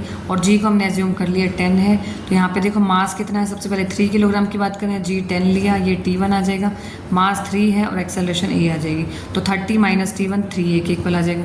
2 किलोग्राम मास की बात करें तो ये mg हो जाएगा, T1 हो जाएगा। अब यहाँ पे देखो, यहाँ तो हमने किया था mg minus T1 is equal to mass into acceleration, लेकिन अब ये क्या होगा, अपोजिट डायरेक्शन में जाएगा, क्योंकि 3 किलो वाला मास जो है वो बड़ा है, तो 3 किलोग्राम मास की तरफ खींचेगा ना, तो इसका मतलब यहाँ पे हम ऐसे नहीं करेंगे mg minus T1 is equal to m में, 2 किलोग्राम मास के लिए हम करेंगे T1 माइनस mg, क्योंकि ये ऊपर लेके जा रहा है ना, 2 किलोग्राम मास को ये ऊपर लेके जाएगा, इसलिए यहाँ पे T1 माइनस mg, क्योंकि ये फोर्स बड़ा हो जाएगा। T1 माइनस mg किसके इक्वल होगा, मास इंटू एक्सेलरेशन के, तो T1 मास कितना है यहाँ 2 किलोग्राम, g आ जाएगा 10, मास 2 है, एक्सेलरेशन a आ जाएगा, तो ये इक्वेशन बन जाएगी T1 is equal to 20 plus 2a। अब ये दोनों इक्वेशन को हम सॉल्व करेंगे। पहले इक्वेशन ली 30 minus T1 is equal to 3a, T1 की वैल्यू यहाँ से पुट कर ली 20 प्लस 2a, यहाँ पुट की, इसको सॉल्व करके एक्सेलरेशन आ गया 10/5, तो 2 आ गया ms माइनस 2। तो पुली के जो क्वेश्चन है वो ऐसे सॉल्व करेंगे। नेक्स्ट आता है हमारे पास स्यूडो फोर्स। क्या होता है, देखो ये होता है एक एपेरेंट फोर्स, मतलब ये असली फोर्स नहीं होता, ये एपेरेंट फोर्स मतलब एक ऐसे कह सकते हैं कि माना हुआ फोर्स है, एपेरेंट फोर्स है, जो एक्ट करता है किस डायरेक्शन में, जो एक्सेलरेटिंग फ्रेम होगा उस जिस डायरेक्शन में फोर्स लग रहा होगा उसके अपोजिट डायरेक्शन में एक फोर्स लगता है, होता है अपेरेंट फोर्स, स्यूडो फोर्स। ठीक है, मतलब एक्सेलरेटिंग जो फोर्स होता है उसके अपोजिट डायरेक्शन में जो फोर्स लगेगा दैट इज स्यूडो फोर्स। तो माइनस ऑफ ma के इक्वल होता है, क्योंकि ये नेगेटिव डायरेक्शन में लग रहा है। ठीक है, जो फोर्स अप्लाई करते हैं हम किसी भी ऑब्जेक्ट के, उसके नेगेटिव डायरेक्शन में लगेगा, मतलब एक्सेलरेटिंग फ्रेम के नेगेटिव डायरेक्शन में लगता है हमेशा pseudo force, minus m into a frame, ये हमेशा अपोजिट डायरेक्शन में एक्ट करता है to acceleration of non inertial frame. अब देखिए, जैसे यहाँ बात करेंगे लिफ्ट की, एलिवेटर की बात करेंगे। देखो कोई पर्सन मान लो लिफ्ट में है, ठीक है, और लिफ्ट जो है, लिफ्ट ऊपर की तरफ मूव कर रही है, अपवर्ड मूव कर रही है, तो अब यहाँ से आपको देखो ध्यान रखना, सबसे पहले फोर्सेस कौन कौन से एक्ट करेंगे। कोई भी पर्सन जब लिफ्ट में खड़ा है तो एक तो वेट एक्ट करेगा mg, एक तो ये वाला फोर्स एक्ट करेगा mg फोर्स, और हमने ये कहा था कि लिफ्ट भी तो उस पर एक फोर्स लगाएगी, तो वो जो होगा वो फोर्स होगा नॉर्मल रिएक्शन, वो गया नॉर्मल रिएक्शन। अब देखो लिफ्ट अगर ऊपर की तरफ मूव कर रही है तो हमने ये कहा था जो भी एक्सेलरेशन जहाँ होगा उसे अपोजिट डायरेक्शन में एक स्यूडो फोर्स भी एक्ट करेगा, जिसे बोलते हैं मास इंटू एक्सेलरेशन। ठीक है, स्यूडो फोर्स हो जाएगा मास इंटू एक्सेलरेशन। ये नेगेटिव तो सिर्फ डायरेक्शन दिखा रहा है, डायरेक्शन तो हम ले ही चुके हैं अपोजिट, तो इसका जो मैग्नीट्यूड होता है वो मास इंटू एक्सेलरेशन से लेते हैं। अब यहाँ देखो 3 फोर्सेस की हमने बात की, एक तो नॉर्मल रिएक्शन, एक mg फोर्स, एक स्यूडो फोर्स। अब देखो स्यूडो फोर्स की डायरेक्शन ये है और mg की डायरेक्शन भी ये है, तो दोनों ऐड हो जाएंगे, mg प्लस ma। ये किसके इक्वल होगा, n अपोजिट डायरेक्शन में, तो n किसके इक्वल होगा, mg प्लस ma। तो m कॉमन ले लिया, g प्लस a। तो जब भी लिफ्ट ऊपर की तरफ जा रही है तो वेट इस तरीके से बढ़ जाएगा, कितना हो जाएगा, mg प्लस a। इस तरीके से जब लिफ्ट नीचे आ रही है, देखो लिफ्ट नीचे मूव कर रही है तो स्यूडो फोर्स ऊपर की तरफ एक्ट करेगा ma। अब देखो इस पर्सन का वेट तो नीचे ही एक्ट करेगा ना, mg वेट तो नीचे ही एक्ट कर रहा है, और नॉर्मल रिएक्शन ऊपर की तरफ ही रिएक्ट करती है। ठीक है, तो नॉर्मल रिएक्शन किसके, अब देखो mg इस डायरेक्शन में है, अब n और स्यूडो फोर्स ऊपर के डायरेक्शन में है। ठीक है, तो n प्लस ma हो जाएगा, और किसके इक्वल आ जाएगा, mg के इक्वल, या इसको ऐसे भी लिख सकते हैं n किसके इक्वल आ जाएगा, mg माइनस ma के इक्वल। n किसके इक्वल आ जाएगा, mg में से अब ma सब्ट्रैक्ट करेंगे, पहले तो ऐड हो रहा था क्योंकि सेम डायरेक्शन थी, अब सब्ट्रैक्ट होगा क्योंकि डायरेक्शन अलग है, तो mg माइनस ma किसके इक्वल आ जाएगा, हमारे पास नॉर्मल रिएक्शन के। तो जब भी लिफ्ट डाउनवर्ड मूव करेगी तो पर्सन का जो वेट है वो बढ़ जाएगा, कितना, mg माइनस ma। यहाँ तक समझ में आ गया होगा स्यूडो फोर्स का कॉन्सेप्ट। ये अपेरेंट फोर्स होता है जो एक्सेलरेशन के अपोजिट डायरेक्शन में लगता है। ठीक है, तो नेक्स्ट टॉपिक है हमारा फ्रिक्शन। अब हम देखेंगे फ्रिक्शन के बारे में। देखो फ्रिक्शन क्या होता है, जो मोशन को अपोज करता है, ऐसा फोर्स जो मोशन को क्या करेगा, अपोज करेगा, और tendency of relative motion between two bodies in contact. और ये फ्रिक्शन जो है वो कैसे एक्ट करता है, tangentially along the surfaces of contact. तो कॉन्टैक्ट में जो सरफेसेज होते हैं, ठीक है, तो उनके टेंजेंशियली एक्ट करेगा फ्रिक्शन। फ्रिक्शन क्या होता है, friction is a force acting on an object in direction opposite to motion. तो जिस डायरेक्शन में मोशन हो रही है उसके अपोजिट डायरेक्शन में एक्ट करेगा force of friction. It acts tangentially along the surfaces in contact. अब देखो ये टेंजेंशियली एक्ट करता है अलोंग द सरफेसेज। देखो ये हमारे पास क्या है, 2 ऑब्जेक्ट्स हैं, जैसे ये ऑब्जेक्ट है और इस सरफेस से ये कॉन्टैक्ट में है, तो इस सरफेस के देखिए टेंजेंशियली, टेंजेंट के अलोंग, ये टेंजेंट के अलोंग एक्ट करेगा फोर्स ऑफ फ्रिक्शन, या ऐसे भी कह सकते हैं डायरेक्शन ऑफ मोशन के अपोजिट डायरेक्शन में एक्ट करेगा फोर्स ऑफ फ्रिक्शन। क्लियर है? एग्जाम्पल है जैसे कोई बॉडी है मूव कर रही है सरफेस के, over the surface comes to rest automatically after travelling a certain distance. जैसे कोई भी बॉल है, ठीक है, उसे हमने फ्लोर पे छोड़ दिया, कुछ टाइम के बाद हम देखेंगे वो बॉल क्या आ गई, रेस्ट पे आ गई। तो वो किस वजह से आ गई? फोर्स ऑफ फ्रिक्शन की वजह से। फ्रिक्शन ने क्या किया? उसके मोशन को अपोज किया और उस बॉल को रोक दिया। ठीक है, नेक्स्ट आते हैं फ्रिक्शन के टाइप्स। तो फ्रिक्शन के टाइप्स होते हैं, एक स्टैटिक फ्रिक्शन होता है, एक डायनेमिक फ्रिक्शन या काइनेटिक फ्रिक्शन होता है। स्टैटिक फ्रिक्शन और डायनेमिक फ्रिक्शन, ठीक है, दो टाइप के होते हैं। डायनेमिक फ्रिक्शन आगे फर्दर 2 टाइप्स का होता है। सबसे पहले हम बात करेंगे स्टैटिक फ्रिक्शन। देखो स्टैटिक फ्रिक्शन ऐसा फ्रिक्शन होता है, देखो जैसे हम किसी भी बॉडी पे फोर्स लगा रहे हैं, ठीक है, किसी भी बॉडी पे हम फोर्स लगा रहे हैं, सपोज कार रेस्ट पे है, कार पे हमने फोर्स लगाया, अभी वो मूव नहीं की, लेकिन फोर्स तो हम लगा रहे हैं ना। फोर्स लगाने के बाद भी जो ऑब्जेक्ट है वो रेस्ट की स्टेट में है, तो ऐसे फोर्स ऑफ फ्रिक्शन, तो ऐसे मोशन के अपोजिट जो फोर्स ऑफ फ्रिक्शन होगा that is known as static friction. मतलब हमने किसी ऑब्जेक्ट पे फोर्स लगाया, लगाने के बावजूद भी जो ऑब्जेक्ट है वो किस में है? स्टेशनरी स्टेट में है, मतलब वो रेस्ट पे ही है अभी भी। ठीक है, तो उस रेस्ट पे जो है, तो उस ऑब्जेक्ट पे कौन सा फ्रिक्शन लगेगा? स्टैटिक फ्रिक्शन लगेगा। ठीक है, the force of friction which exactly, तो हुआ क्या था प्रॉपर उस पर कि देखो जैसे ये हमारे पास ऑब्जेक्ट है, इस ऑब्जेक्ट पे जो अप्लाइड फोर्स है, जो अप्लाइड फोर्स, जो हमने फोर्स अप्लाई किया वो किसके इक्वल आ जाएगा? फोर्स ऑफ फ्रिक्शन के इक्वल आ जाएगा। मतलब नेट फोर्स तो 0 लग गया, तभी तो वो देखो गाड़ी है, सपोज कार खड़ी है, हम उसको धक्का लगा रहे हैं, लेकिन अभी इतना ही धक्का लगाया कि कार मूव नहीं कर रही, कार रेस्ट पे है। इसका मतलब जो अप्लाइड फोर्स और फोर्स ऑफ फ्रिक्शन वो क्या है? बिल्कुल बैलेंस कर रहे हैं ना एक दूसरे को, तभी तो नेट फोर्स 0 लग रहा है कार पे, तभी तो कार मूव नहीं कर रही। ठीक है, तो force of friction which exactly counter balance, मतलब बैलेंस कर रही है बिल्कुल अप्लाइड फोर्स को। तो ऐसे फोर्स ऑफ फ्रिक्शन जो अप्लाइड फोर्स को बिल्कुल बैलेंस कर दे during the stationary state of body, उसको कहते हैं स्टैटिक फ्रिक्शन। और जैसे कि हमने देखो एग्जांपल लिया, हमने कोई वुडन ब्लॉक लिया जिसका वेट क्या है? वेट हमेशा डाउनवर्ड डायरेक्शन में एक्ट करता है। ये हमारे पास कार है, ये हमारे पास सरफेस है, वेट हमेशा डाउनवर्ड डायरेक्शन में एक्ट करता है, और नॉर्मल रिएक्शन हमेशा परपेंडिकुलर डायरेक्शन में, इस ऑब्जेक्ट के परपेंडिकुलर डायरेक्शन में एक्ट करेगी नॉर्मल रिएक्शन। ठीक है, अब देखिए तो वेट हमारे पास क्या है? इक्वल और अपोजिट है, डाउनवर्ड डायरेक्शन में एक्ट कर रहा है। और मान लिया हम इस ऑब्जेक्ट पे फोर्स लगा रहे हैं इस डायरेक्शन में, इस डायरेक्शन में हम फोर्स लगा रहे हैं, तो फोर्स ऑफ फ्रिक्शन हमेशा जो है इसके अपोजिट डायरेक्शन में लगेगी, इस डायरेक्शन में फोर्स ऑफ फ्रिक्शन लगेगी। तो फोर्स ऑफ फ्रिक्शन ये है Fs, ये क्या है? Static friction. ये क्या है? Static friction. F force apply किया, Fs फ्रिक्शन आई हमारे पास, और ये जो फ्रिक्शनल फोर्स है ये किसके इक्वल होता है? μs into are. ये μs क्या होता है? कोफिशिएंट ऑफ स्टैटिक फ्रिक्शन, और ये होता है force of static friction. R क्या है? नॉर्मल रिएक्शन, जो कि परपेंडिकुलर होती है किसी भी ऑब्जेक्ट के। ठीक है, फिर आता है लिमिटिंग फ्रिक्शन। क्या होता है? देखो लिमिटिंग फ्रिक्शन क्या होता है हमारे पास? अगर स्टैटिक फोर्स ऑफ फ्रिक्शन जो है, स्टैटिक फ्रिक्शन मैक्सिमम वैल्यू पे पहुंच जाए अपनी। अब देखो जैसे गाड़ी पे आप फोर्स लगाए जा रहे हो, कार पे फोर्स लगाए जा रहे हो। अब एक टाइम तो ऐसा आएगा ना कि जिस टाइम पे कार जस्ट बिल्कुल ऐसे हल्का सा मूव करना शुरू कर देगी, तो वो होता है लिमिटिंग फ्रिक्शन। मतलब maximum force of static friction just before the, just अभी ऑब्जेक्ट ने मूव करना शुरू किया उससे पहले जितना मैक्सिमम फोर्स लगा दिया स्टैटिक फ्रिक्शन ने, वो होता है लिमिटिंग फ्रिक्शन।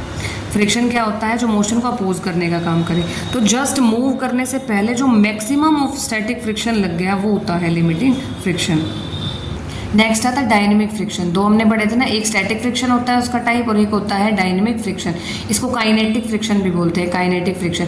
अब देखो स्टैटिक फ्रिक्शन क्या था कि देखो हमने किसी भी ऑब्जेक्ट पे फोर्स लगाया, लेकिन फोर्स लगाने के बावजूद भी वो जो ऑब्जेक्ट है वो स्टेट ऑफ रेस्ट में है, रेस्ट में रह गया।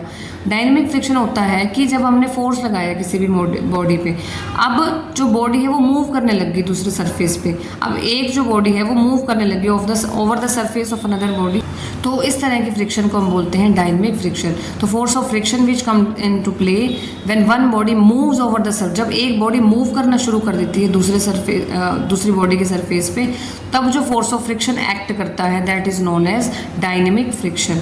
समझ में आ गई? अभी डायनेमिक फ्रिक्शन बोल लो चाहे काइनेटिक फ्रिक्शन बोलो, तो एफ ऑफ काइनेटिक या फिर डायनेमिक किसके इक्वल होगा? म्यू के आर। वहाँ क्या था? म्यू एस आर था, ये म्यू के आर क्या हो जाएगा? कोफिशिएंट ऑफ काइनेटिक और डायनेमिक फ्रिक्शन, ये नॉर्मल रिएक्शन हो जाएगा। ठीक है, अब ये जो डायनेमिक फ्रिक्शन होता है ये दो टाइप का होता है, स्लाइडिंग फ्रिक्शन और रोलिंग फ्रिक्शन। देखो जब एक देखो ऐसा फोर्स ऑफ फ्रिक्शन ये जब विच कम्स इनटू प्ले जब एक बॉडी स्लाइड कर जाती है दूसरी बॉडी पे, तब जो फोर्स ऑफ फ्रिक्शन एक्ट करता है होता है स्लाइडिंग फ्रिक्शन। जैसे एग्जांपल है व्हेन अ वुडन ब्लॉक, अगर किसी वुडन ब्लॉक को हम पुल कर रहे हैं या पुश कर रहे हैं ओवर द ग्राउंड तो स्लाइडिंग फ्रिक्शन जो है आएगा। रोलिंग फ्रिक्शन जब एक सरफेस, देखो बॉडी जो एक बॉडी है अगर रोल कर रही है दूसरी बॉडी पे के सरफेस पे, तब जो फोर्स ऑफ फ्रिक्शन एक्ट करेगा वो होता है रोलिंग फ्रिक्शन। जैसे कि व्हील रोटेट कर रहा है ओवर द रोड तो rolling friction comes into play. अब देखो कॉज क्या होता है रोलिंग फ्रिक्शन का, कॉज ये होता है, देखो जब बॉडी रोल करती है किसी दूसरे सरफेस पे, ये क्या करती है उस सरफेस को प्रेस करती है। अब देखो जब सरफेस रोल करेगी तो दूसरा सरफेस क्या हो जाएगा, दब जाएगा। उसके बाद क्या हो जाएगा, वहाँ पे बम्प फॉर्म हो जाएगा, मतलब एक गड्ढा फॉर्म हो जाएगा। तो अब therefore body has to be pulled out of, अब इस गड्ढे से ऊपर उठाने के लिए क्या करना पड़ेगा, बॉडी को पुल करना पड़ेगा, खींचना पड़ेगा। इस वजह से रोलिंग फ्रिक्शन लगता है। और वैसे भी फ्रिक्शन का कारण क्या होता है, फ्रिक्शन का कारण होता है कि दो सरफेसेस जब कांटेक्ट में आते हैं तो उनके बीच में क्या होती है, इंटरलॉकिंग होनी शुरू हो जाती है।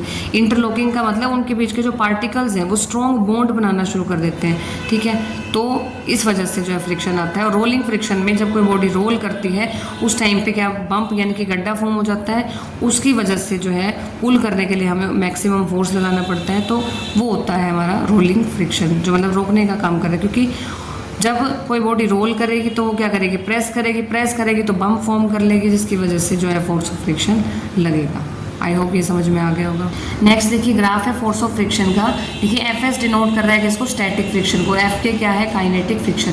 देखो सबसे पहले स्टार्टिंग में क्या एक्ट करता है, किसी भी ऑब्जेक्ट पे स्टार्टिंग में जब ऑब्जेक्ट क्या है रेस्ट पे है उस टाइम पे क्या एक्ट करता है, स्टैटिक फ्रिक्शन एक्ट करता है। और ये स्टैटिक फ्रिक्शन जो है इंक्रीज होता रहता है। अब देखो जैसे जैसे फोर्स बढ़ा रहे हैं अप्लाइड फोर्स के साथ, जो स्टैटिक पोर्शन है वो क्या होगा, अप्लाइड फोर्स के साथ जो स्टैटिक हमारे पास फोर्स ऑफ फ्रिक्शन है, स्टैटिक फ्रिक्शन है वो इंक्रीज होगा।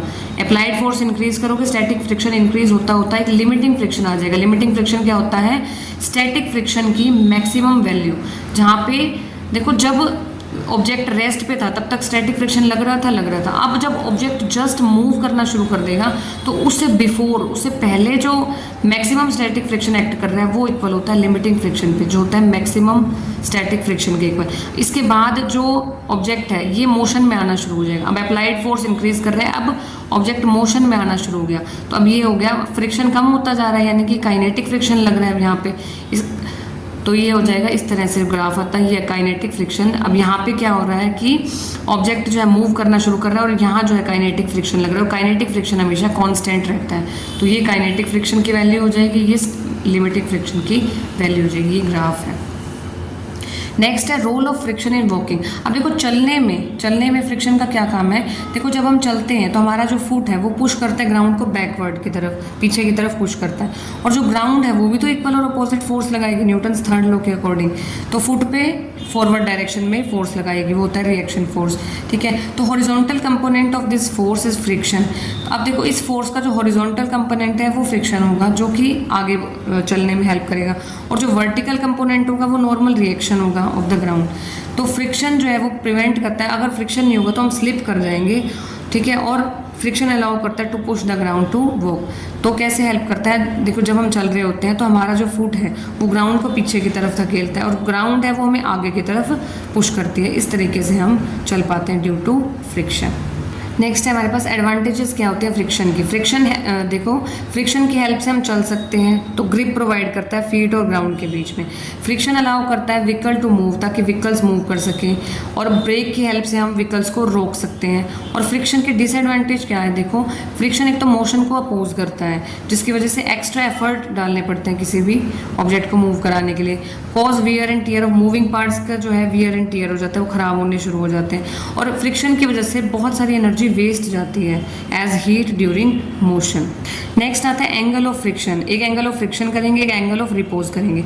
एंगल ऑफ फ्रिक्शन क्या होता है, एंगल बिटवीन, देखो नॉर्मल रिएक्शन के बीच में और रिजल्टेंट के बीच में जो एंगल होता है, रिजल्टेंट किसका, नॉर्मल का। और फ्रिक्शनल फोर्स हमेशा देखो, अगर ऑब्जेक्ट इस डायरेक्शन में मूव कर रहा है, अप्लाइड फोर्स इस डायरेक्शन में, फोर्स इस डायरेक्शन में मूव कर, तो फ्रिक्शन अपोजिट डायरेक्शन में मूव करता है। अब आर और एफ सी यानी कि ये फ्रिक्शन का जो रिजल्टेंट है तो वो इस डायरेक्शन में एक्ट करेगा, ये हमें पता है ना, रिजल्टेंट इस डायरेक्शन में एक्ट करेगा। तो इस रिजल्टेंट के बीच में और इस नॉर्मल रिएक्शन के बीच का जो एंगल होता है थीटा, ठीक है। अब थीटा कैसे निकालेंगे, यहाँ से यहाँ हम क्या करेंगे, एक परपेंडिकुलर ड्रॉ करेंगे और ये वाली ट्रायंगल आ जाएगी हमारे पास, ये वाली ट्रायंगल आ जाएगी। तो यहाँ से देखो टेंजेंट थीटा क्या आएगा, परपेंडिकुलर अपॉन बेस। परपेंडिकुलर क्या है, एफ सी यानी कि फोर्स ऑफ फ्रिक्शन, और बेस क्या है, नॉर्मल रिएक्शन यानी कि आर।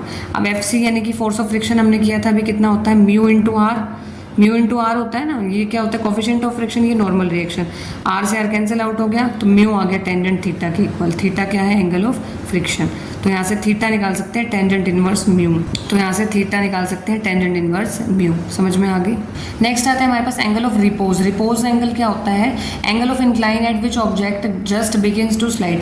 अब देखो कोई object just begins to slide, बिल्कुल अभी जो है स्लाइड करना शुरू किया है, उस टाइम पे जो एंगल ऑफ इंक्लिनेशन होगा that is known as angle of repose. ये क्या होता है, अल्फा एंगल होता है, ठीक है। देखो सबसे पहले हम लेंगे कोई भी ऑब्जेक्ट है, इंक्लिनेशन पे है, ये इंक्लाइंड सरफेस लिया हमने।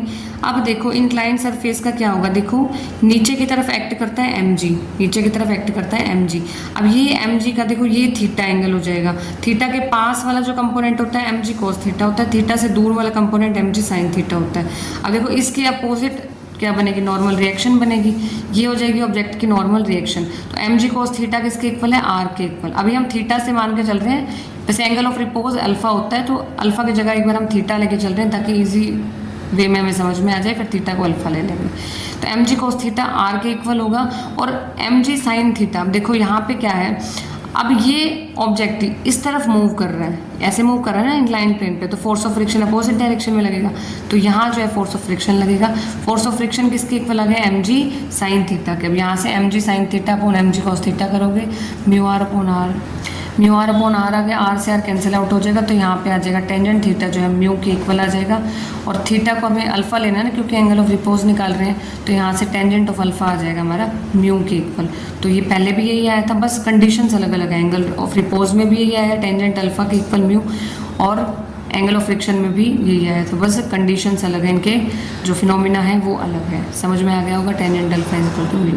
नेक्स्ट आते हैं हमारे पास सर्कुलर मोशन। सर्कुलर मोशन क्या होता है, कोई भी बॉडी मूव कर रही है अगर सर्कुलर पाथ में, that is known as circular motion.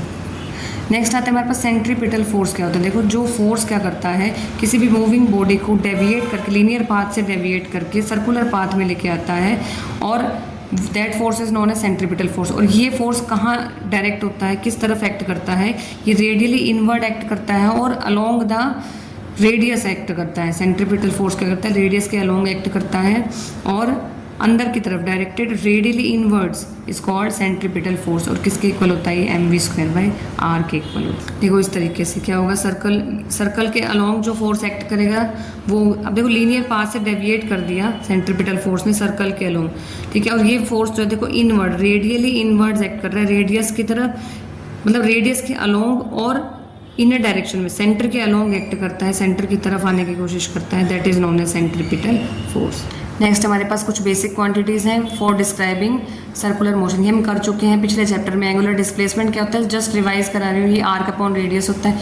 Angular speed क्या होती है, angular displacement per unit time. Time period क्या होता है, एक कंप्लीट रोटेशन करने में जो टाइम लगेगा that is known as time period. और रिलेशन क्या होता है ओमेगा और टी के बीच में, दैट इज नोन एज, देखो omega is equal to theta by T, ये होता है इनके बीच में रिलेशन।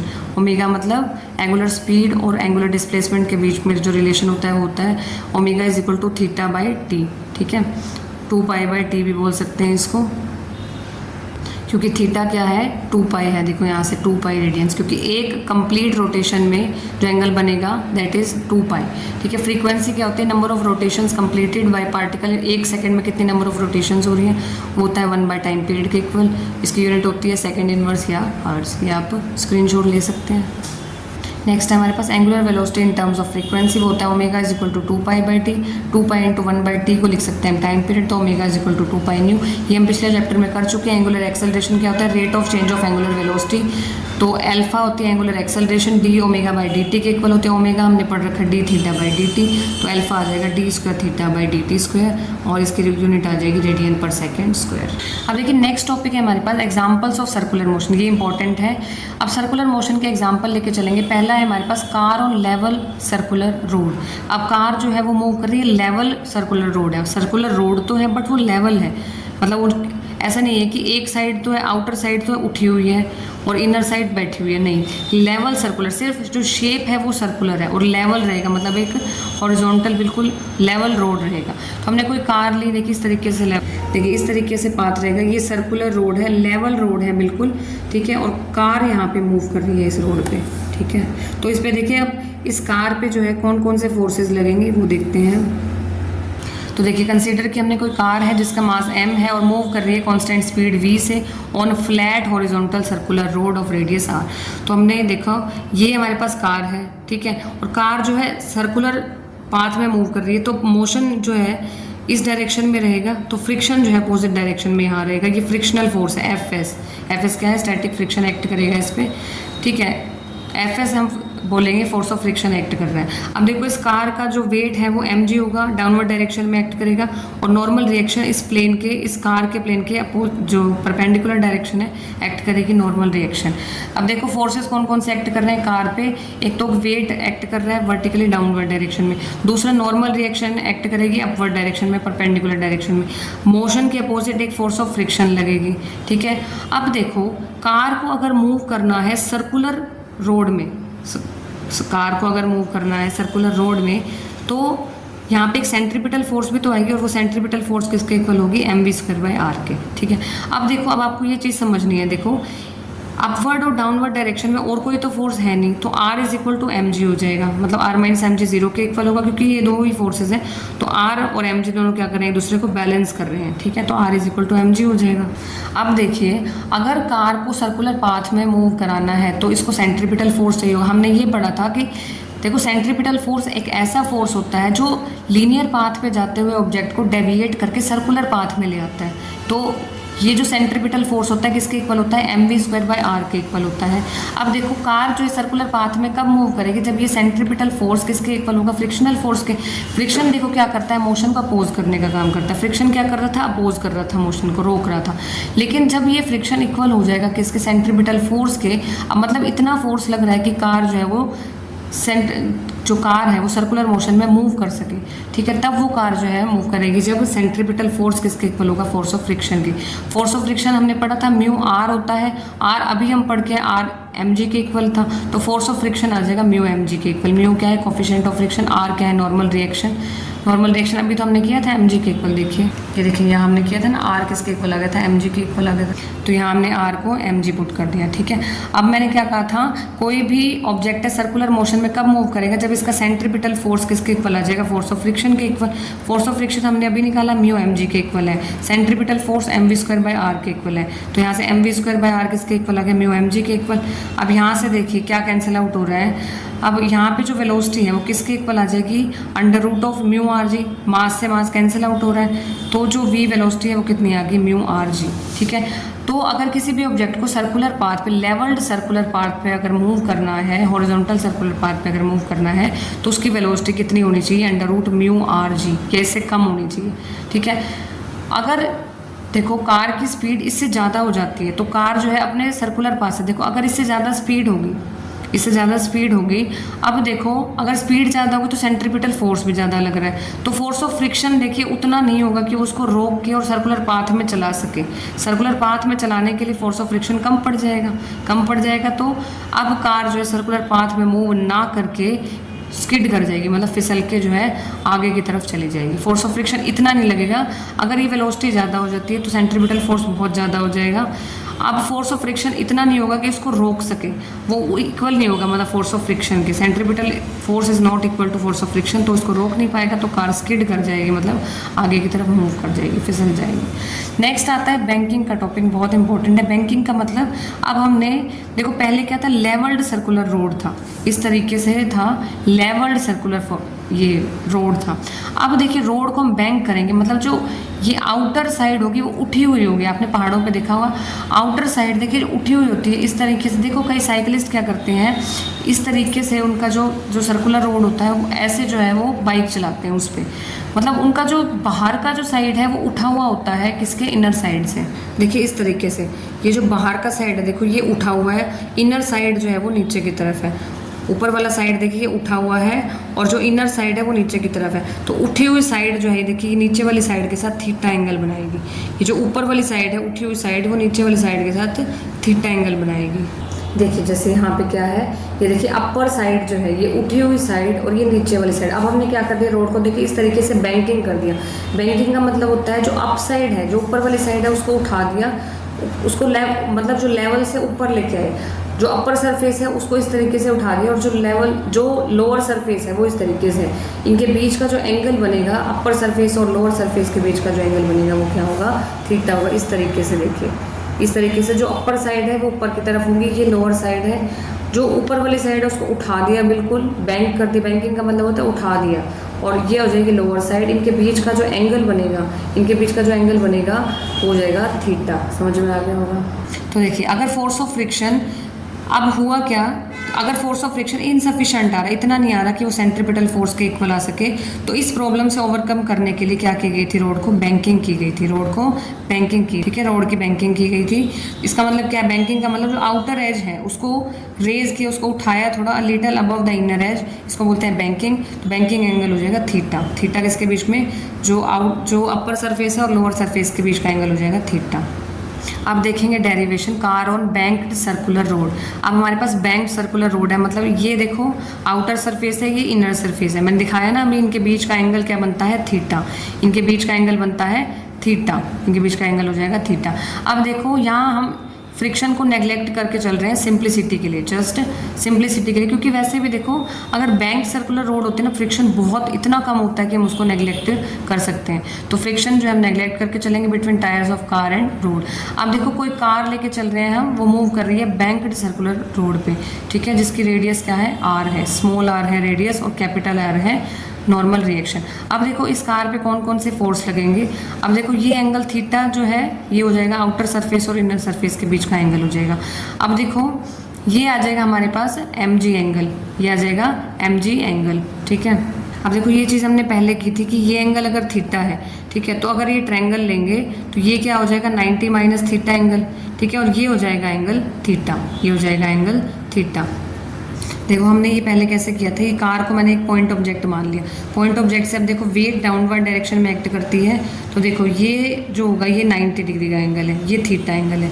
तो ये क्या हो जाएगा, देखो ये थीटा है, ये 90 है, तो ये एंगल हो जाएगा 90 माइनस थीटा, और ये पूरा क्या है 90, तो ये एंगल हो जाएगा थीटा। थीटा के पास वाला कंपोनेंट mg का mg cos थीटा हो जाएगा, और थीटा से दूर वाला कंपोनेंट हो जाएगा mg sin थीटा, ये वाला हो जाएगा mg sin थीटा।